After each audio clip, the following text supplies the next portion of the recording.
Good morning and good afternoon. Welcome to this week's edition of the Digital Shop Talk Radio. My name is Tom Dorsey, September 11th, 2019. Hey, on this, 9/11 Memorial Day, just really honored to have some fantastic shop owners here. Still want to give a great show and also recognize, that it is a solemn day, somber day. And hopefully you're being able to, memorialize this day in your way in your shop. But thank you guys for coming on. Today we're going to be talking about drop-off, critical touch point. And one of my favorite touch points, by the way, when I like to give and really kind of get the gears turning on how do we really leverage that touch point to get the result that we're looking for, and how do we use the digital inspection program in that touch point to really benefit your operation. So I've got some great shop owners on, some regular faces. We've got Doug Brackett joining us from downtown, Jamey Whitlock from Whitlocks, and Matt Fowler back again from Airport Automotive. Welcome, gentlemen. Thank you very much for coming on. Thanks for having us, Tom. Yep, sure. So let's just kind of dive right in. It was funny. We just got out of a workshop. We were out in Phoenix over the weekend, and I'll tell you what, when we get into kind of roll up the sleeves and start talking drop off, it sometimes it goes for an hour, 2 hours long. That conversation can go because everybody kind of has a different opinion, on what they're doing. So if we can, let's just kind of start off with the basics, Jamey. I know that had you on back in the past, and we were talking about kind of getting that program adopted, and then we've been fortunate enough to see kind of your progression and success that you've had over the last, it's been going on about 6 months now. How is that working for you? What best practices have you been able to adopt at drop off, and what are you seeing from an ARO increase or a performance perspective? Well, first of all, obviously we made a big change going from being a paper shop to a digital shop, correct? So we want to make sure that the customers know how we're going to communicate with them. Me personally, like you said, everybody's got their own opinion. I'm a little more candid than probably most. So I don't give it this robot version of how we're going to communicate to you, but I keep it very candid with the customer, but it's also very purposeful at the same time. I want them to know that they're going to get a text message and that they need to opt in. And I basically say it like that. You're going to get a text message, opt into it. This is how I want to communicate with you. This is how we're going to send you information about your car. You're going to get your report that way. And when your car's done, we're going to text message you and let it know. So, I may not go that far, but I always am pretty candid. I want to pre-handle all that. I don't want them to get a text message and go, I just left there. Why are they text messaging me and opt out? I want them to opt in because that's what we're trying to accomplish here. We want to be able to communicate with them easily. Are you do you opt them in right at the counter? If it happens that fast, yes. And sometimes it does. They'll get it while they're standing there, and if I have to help them with it. But the thought that people don't want text messages, that's years ago, and people want to get that instant gratification, I think. So, I don't find any road bumps there at all. If anybody else does, I think it can be easily overcome with pre-handling that whole message right there at the counter. This is what's going to happen. This is what I'd like you to do. And then this is how I'm going to communicate with you. Yeah, man, it's funny because, back, you're right. In the beginning of the internet days, it was like, oh my gosh, I don't want anybody to be secretly spying on me. Well, government's already done, admitted to spying on all of us. So it's just, here's my text number. Over email addresses for years. You couldn't get a customer to give you their email address. And they were, why do you want my email address? What are you going to do with that? I just want to email you. That's all I want to do. Yeah, right. So Matt, what goals do you have at drop off that you're trying to get accomplished each and every time? Sure. There's a few objectives. We don't really do scripts. We just have, a handful of things we want to accomplish. The big thing is that point of communication. So making sure I've got a good number, a good email, set up a timeline, dollars to get things off the ground.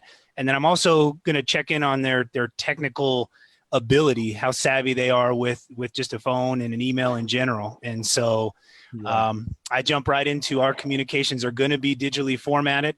So right now you're signing a piece of paper, but after this, we're going to, like Jamey said, we're going to notify you with text. And then I've got the dual screen. So I swivel the screen around and I show them a live example of how a diagnosis reads, how the DBI reads with photos. And then again, if they're just kind of like, oh yeah, okay. If they're feeling that, then I'll just tell them photos are interactive. If they're really like, get that look in their eye, like, oh my gosh, this is like, everything's caving in. Now I'm like, okay, we got to slow down. And then I'll, touch the photo and this is where, and so it kind of depends on how they're receiving that information. But I mean, this is our process. There's no, we slow it down for some people. Like, this is how it is. This is how you're going to communicate. And really, this is start of the sales process. I want you to know what you can expect, when you're going to be hearing from me, and when I'm going to be starting to bring in the punches as far as pricing and stuff like that. And so you do it more like bullet points, right? For your guys at the front. So at the front counter, you're going to be more like, we know we are going to, in this kind of order, instead of having, like you said, a script, we're going to capture this data. We're going to show them how to use the inspection sheet. We're going to, get more, deeper into customer concerns. We're going to hopefully start the pre-sale. Are you using the appointment confirmations to start that conversation online before they get into the shop?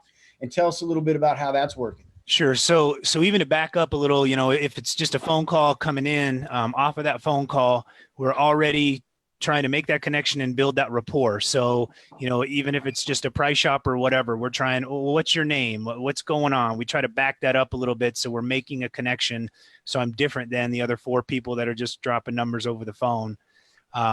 So I try to make that connection. And then in that communication, I'm getting a phone number and an email so that when the booking happens, they're getting the 24-hour notification. So if you get the person that still maybe isn't fully convinced, when it's backed up with that, you now have an appointment, we will expect to see you on Wednesday. It just kind of follows that flow of, we're taking this serious. We're not just, answering the phone, hoping you show up. We're going to fortify it. Yeah. That's fantastic. Go ahead. So then when they get there, then we roll into, okay, now let's get everything figured out. Who's the primary person? Are you making decisions? Are you at work today and I need to talk to your wife? What's going on there? Again, time frame is a big deal. Dollars to even get things off the ground. We have signatures, so we're settled there. And then of course we also pay a lot of attention to how did we acquire you? Did you find us online? Were you referred?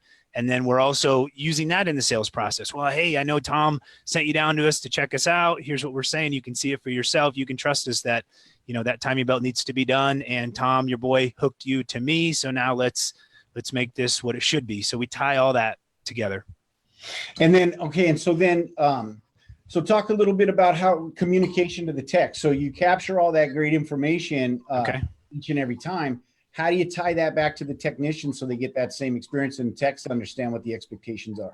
Sure. So, once we have the customer ushered out, then we start rolling on, walk around photos. And then right away, once it gets assigned to the technician, because there's a little delay, and even on a waiter, like we're trying to get the technician assigned right away because we already kind of have an idea where it's going. While the check-in process is happening, the technician is clearing a bay. So all of that is starting to happen. And then the communication, once the technician is assigned in Auto Vitals, now I have my messenger to where I can say customer is waiting, need diagnosis by noon. And then I'm allowing that to happen. So then I have a half hour to 45 minutes to tailor the technician's inspection to make it presentable, to then put it into the customer world. So the service writer is to build in all of that time frame of, okay, how long should this take me? Technician needs to fall in slot here. This is my slot, now customer slot, etc. So Doug, are you doing the same thing? Ditto? Yeah, or... I mean, go ahead. Both these guys touched on some really super key concepts involved in part of the drop off as well too. And one of the big things that has always been really important for us is using that time to start setting up expectations with our customers. Yeah. Building those expectations so that both they have realistic expectations for us, and the other way around, that our expectations for what they want are realistic and in line with what we can provide as well too. The reality is that a lot of us as digital shops are forging the way forward for our industry. And one of the big challenges that we have in doing that is we're undoing a whole lot of training that these customers have had at shops that are maybe a lot less professional than your typical digital shop, right? So we really have to work quite hard to blow away some of the myths that are already in their head about what their experience is going to be like. This is pretty straightforward when there's customers that know us really well, that have had the experience before.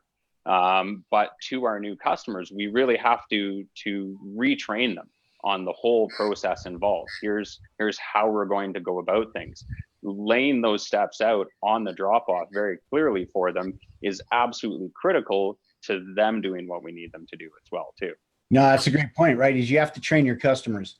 And when they do, because, I talk about this in my workshops and it's just, hey, it's evident, right? Is that millennials, Gen Z, they follow instructions. It's almost like they're guided. They're so used to kind of service oriented apps and just kind of knowing what the process is before they even engage with a business. If they don't have that expectation, they tend to go find it, right? They go tend to find that type of an experience. And if you can't provide that, you're almost antiquated, right? You're almost, an old type business, and they're looking for that more modern experience, right? And guess what happens is when you do that, they just follow the instructions. And so if you plan it out right with the instructions, you give them the instructions onto their phone at, before the drop off, you follow up with them, during, we're using the notifications. You send those reminders to them. You know what they tend to do? They just tend to go, okay, approve. Oh, thanks. That's the next thing I need to do. It's almost an assumption if you set those expectations, train them right, and then just let them follow the instructions that come onto their phone because, hey, my phone told me to do it, so I'm driving to your shop. I mean, are you getting that experience? Have you been able to take that kind of front to back and then capture, millennial and even Gen Z customers as regular customers in your business? Yeah, definitely. I'll tell you, Go ahead. I had a customer that's not even a millennial. She's not even close. She's probably my mom's age. And she showed up one day with her car and said, she says, I need my car serviced. I said, okay, what did you need? And she goes, I don't know. You texted me. I was like, okay, yeah, we did. Sure. Yeah. I took her car. I looked at the text and it was just a text about a reminder about service, but she literally just did what her phone told her to do. It was kind of funny. I was but it was pretty cool. No, I'm telling you, we're getting conditioned, right? And so, that's the power of the digital shop is to leverage that, to have their phone tell them what to do. And as long as you tell them to keep coming and giving you money, then that's what right? So, Matt, I know you guys are digging it. And so, are you getting that same experience? Are you starting to see now how that, what we've been out there kind of beating the bushes and screaming from the mountaintops to say, if you build it, they'll come. Is it paying off for you? Yeah, absolutely. Whether it's if they didn't do everything the time before, they're getting notified of that.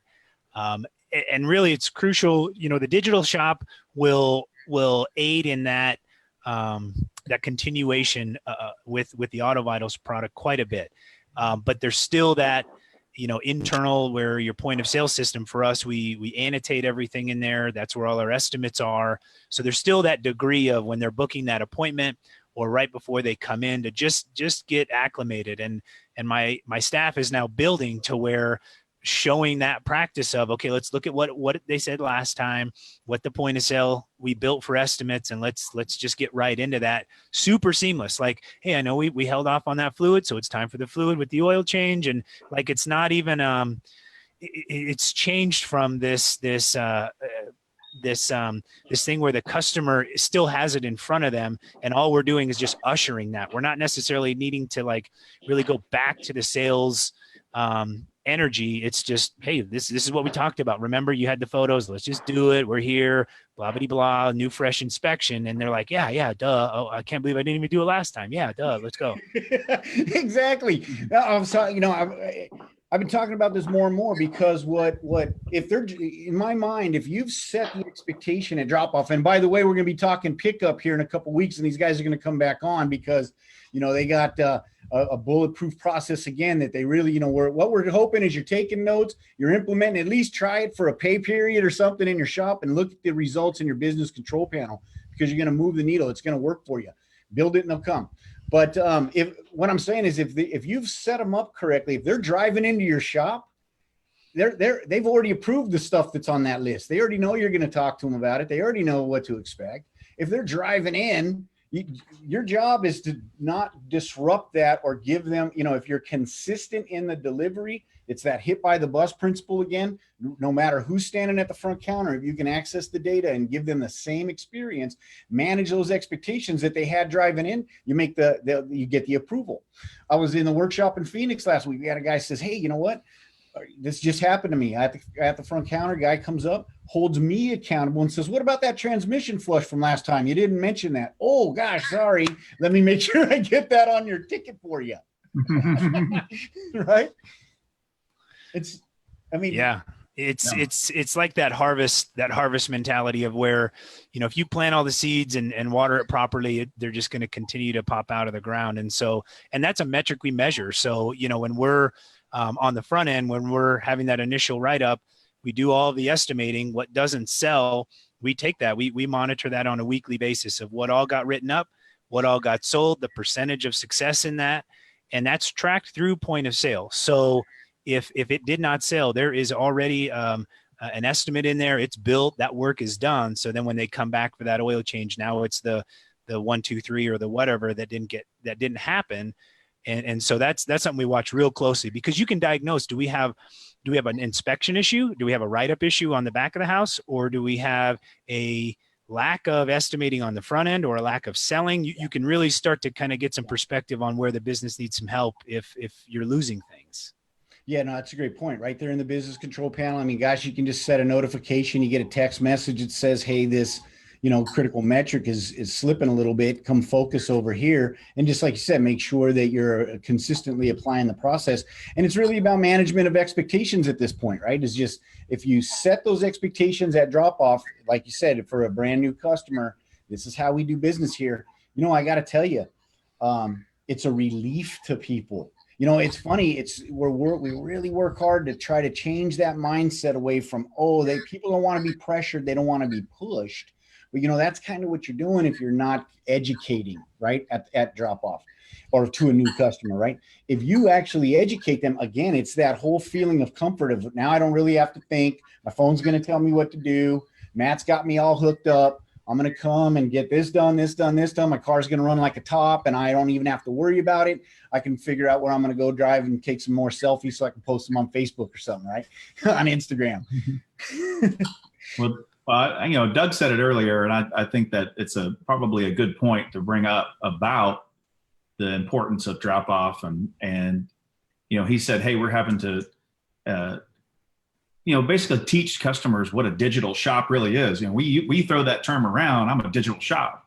Well, customers don't know what that means, so we're having to educate them to, hey, I think Doug said we're I don't remember what the term that he used, but it was, we're driving that our industry into a new world. But when a customer comes in, I mean, just like all of us, a lot of the successful shops that either use this or don't, we're always trying to give customers an experience they can't get somewhere else. At least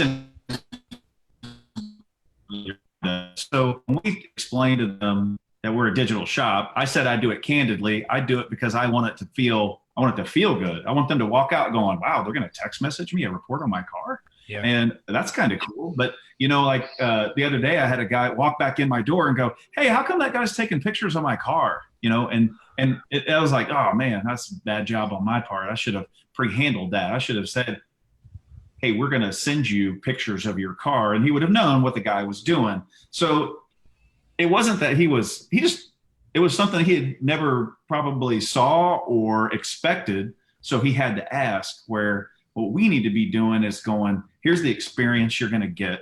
And this is why, we're going to text message you. You need to opt into that.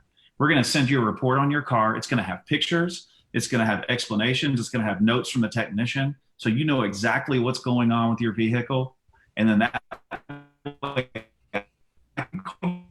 short conversation, and we get this car fixed for you and back on the road. And we just want to be able to communicate with you really, really well and convenient for you. And that makes it all, like you just said, Tom, they kind of settle down. They don't have this stress of my car's broken. These guys are going to take all my money, and they're probably going to try to ask me to do a bunch of stuff that I don't need, where now we're just going to give you all the information, and we want you to tell us what you want to do. And when you want to do it. But that's the experience. And I mean, I know that Matt and Doug and probably a lot of people watching have gotten a lot of positive replies back from customers. And I think that's our report card, right? I mean, the business control panel, definitely we can utilize that on the back end, but on the front end, when the customers are responding to this effort, oh wow, you're going to text message me? Oh, okay. And then they get like, that's the coolest thing I've ever seen. Yeah. I have customers leaving me reviews. I think we talked about that last time I was on the show, So, I mean, it's an experience that is different. And that's what Doug was referring to earlier, I think, is that our job is to say, hey, we're different, and we think we're better, and this is how we want to do it. And this is what it means to you, and then in the end, maybe at pickup, we can talk about later that the next transition of communication with them is, hey, they appreciated what they got. Now here's what we're going to do with that information, right? But I think the experience is what we're all after. And with the digital shop, we're able to do that. And I didn't mean to take over the whole show, but Doug, I can't mention his name, but I think that's kind of what we're all trying to accomplish, is that we want to give the customers something that they can't get anywhere else. Yeah, exactly. And then they tell their friends, and then you get more, and then pretty soon you're opening up another shop just so you can handle the volume. That's the expectation, right? Hey, Doug. Can I chime in here a little bit, Tom? Yeah. I was just going to ask you if you could tell us a little bit about how you're introducing, and I don't want to take away your point, but also if you can follow up, how are you doing that education at drop off to set the expectations for your business? For sure. And I wanted to kind of touch on those expectations as well, too. And the small, easy wins involved in those expectations. And that's really where we build the customer confidence right off the bat. Right from the moment they book the appointment, that we tell them about the appointment reminder that they're going to be receiving, they then receive that appointment reminder. Immediately, we're now people that are doing what we told them we were going to be doing. Taking those little wins one at a time and building on them, they're going to trust us when it comes to the big things that we're doing for them, which is repairing their vehicle, right? Which is not. That's brilliant. Deliver value immediately. Deliver the first win immediately. And that's how that digital, text, that's brilliant, right? Because you can get it right to their phone while they're still standing there, and they go, these guys are delivering. Absolutely. And then they extend that confidence into the whole interaction. They trust our technicians, that our technicians have that same skill, that we say we're going to do something, we're going to follow through and do it properly, right? Huge wins for us, for sure. Building that means that that customer confidence is there in almost every situation. It allows us to take people that are inherently distrustful of what our industry does right off the bat and see that we're doing things differently from every other interaction that they've had in any other shop previously, right? Especially from those people that sold them the car.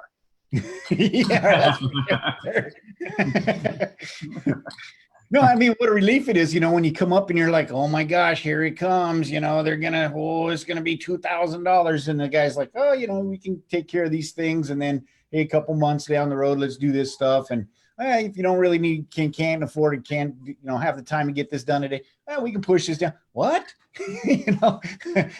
Well, okay, well, I deflate, my wall comes down, and now I'm so much more open and receptive, because again, if you're educating, you have to have them, folks, you have to have them open to information. Once you have them in that stage, then they're educating themselves. They're, for the most part, they're able to make the right choice and decide what they're going to do in some fashion and in some order. And then you just help manage that versus really try to get in there and twist their arm to make them, try to pressure them to make a decision. Absolutely. We're in the industry that we create stress in our customers. That is a big part of our job, is to create stress in our customers and then provide them an outlet, provide them with a reasonable means to take that stress back away from them, right? Yeah. Doing that with the education is really that first step, that their stress just starts to go away. The more information they have in their hands, the less the stress that we created of here's what our technicians are recommending, the less that stress affects them, and they leave with typical AROs that are fantastic, and smiles and handshakes, right? Like the guys were talking about, that having those customers leave the shop spending the money that they needed to spend, us doing the work that we needed to do, with smiles on the face. That's why we're all here, right?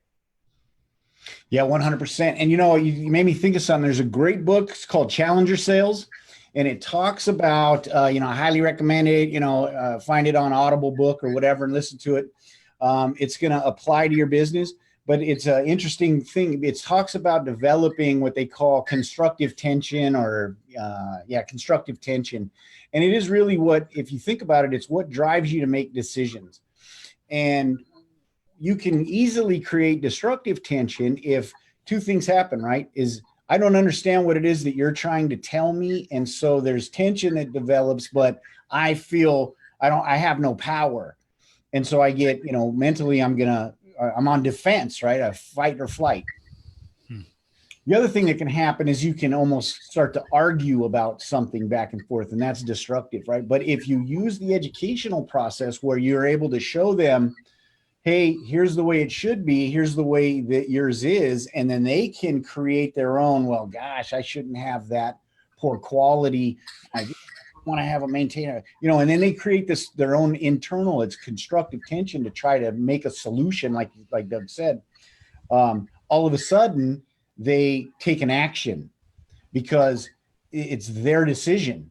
And so if you can create that in your sales process, you see that, and that's how we lay out the digital shop educational process, is to say, let them take the information, create that constructive tension in their own mind, and then drives them to make a solution. And if you give them the option of, you can do it today, you can do it next week, you can do it next month, then once they have options, they'll fill in those options, and you'll have them exit scheduled.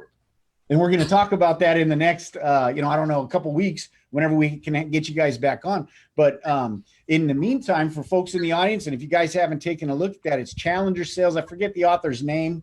I got it laying around. I don't have it laying around. But I highly recommend that book. It's a great way to take what Doug just had mentioned, brilliant point, and take it in, actually implement it into your process. Thanks, Doug. One thing I just to say along with that, Tom, is that timing is also everything, as far as, when to kind of intervene or jump into that process. And so that timer on the inspection, when you send it, you can see when they're looking at it, how long they're looking at it, and when it stops, and then kind of getting in to help move that and that kind of thing. I think timing is a big thing. There's windows of time to where you can jump in, let it simmer, let that kind of breathe a little bit, and then jump. I think there's timing in there too. So. Oh no, 100%. Right. If you're too early, they don't, again, they're back on defense. Right. If you're too late, well, then, maybe they've already hit Google, and, then they have a whole bunch of misconceptions that you have to try to overcome. Right. So yes, timing is critical, and you want to let it marinate, right? You got to let it marinate, and, but not too long. And then again, the trigger for me, of course, is if you've done it at the drop off and you set the expectation, and they have that and it's in the text, right? Review this information, call me. respond to me. And then that's really that trigger, right? If they're not in the inspection results anymore, they're not educating, then, and you're not getting that inbound, then go ahead and reach out. And then, and I just had a great conversation with a guy in the workshop, says the exact same thing. Hey, have you taken a look? I saw you were in there. You were in there 70 seconds or something. Did you get, I'm kind of, all right, go ahead and take a look at it. And then call me back when you're done. That's hard to do, right? It's hard once you get them on the phone to not just try to power sell them, to say, hey, go ahead and take your time, call me back when you're ready, and I'm off to the next customer. Have you ever done that? Yeah, I usually I'll jump and when I see it stop, then I'll kind of call up and just, hey, I know I sent that report. Did you have a chance to look at it? Okay, did you have questions? And super light. And then, oh yeah, I've looked at it for a few minutes. Well, actually it was 280 seconds. I'm watching it, but I don't show all my cards. What the heck are you doing? Yeah. What are you doing to me? Right.